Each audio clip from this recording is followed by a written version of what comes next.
বন্ধুরা, এই হচ্ছে সেই আকাঙ্ক্ষিত তারকেশ্বর ধাম। তো আমরা অবশেষে এসে পৌঁছলাম, পৌঁছে গেছি বাবার দয়ায়। ভিতরে তো এন্ট্রি নেই মোবাইলে, তো আমরা এসেই একদম বাবার 1 নম্বর গেটের সাথে মন্দিরের এই সামনে হোটেল নিয়েছি। বেশি দূর দেখাতে পারবো না, এই যে এখান পর্যন্ত দেখাচ্ছি, দেখতে থাকুন। ভিতরে একদমই এন্ট্রি নেই। ছবি তো একদমই নিষিদ্ধ, এখানে স্টপ দিতে হবে। এই যে বাবার বিগ্রহ আছে উপরে। এই যে 1 নম্বর গেট, প্রবেশ পথ।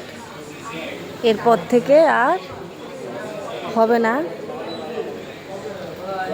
গেটের বাইরে ভিডিও নিতে পারবো, ভিতরে ভিডিওর কোনো ব্যবস্থা নেই। এই যে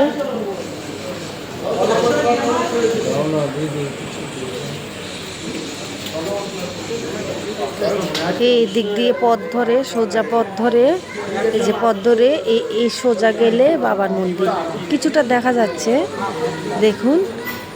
এই যে এটাই বাবার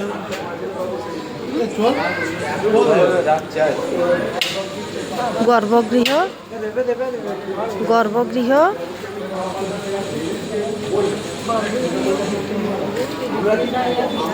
ভক্তরা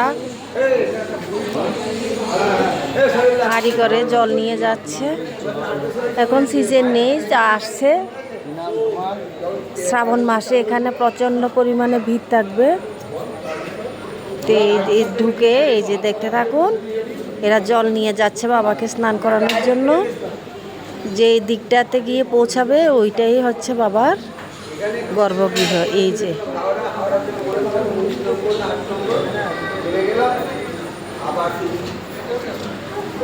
পরিবেশটা অনেক সুন্দর।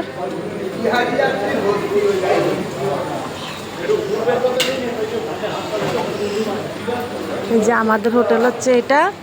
আমরা সত্যি খুব লাকি, বাবার কৃপা আছে বলেই আমরা একদম মন্দিরের গেটের সামনে এই হোটেলটা পেয়েছি। রুম খালি ছিল।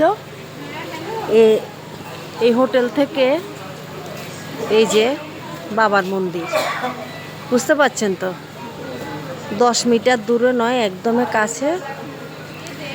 দেখতে পাচ্ছেন বন্ধুরা, আমি খুবই খুশি, কিন্তু কষ্ট লাগছে, আপনাদেরকে দেখাতে পাচ্ছি না ভিতরের কিছু অংশই।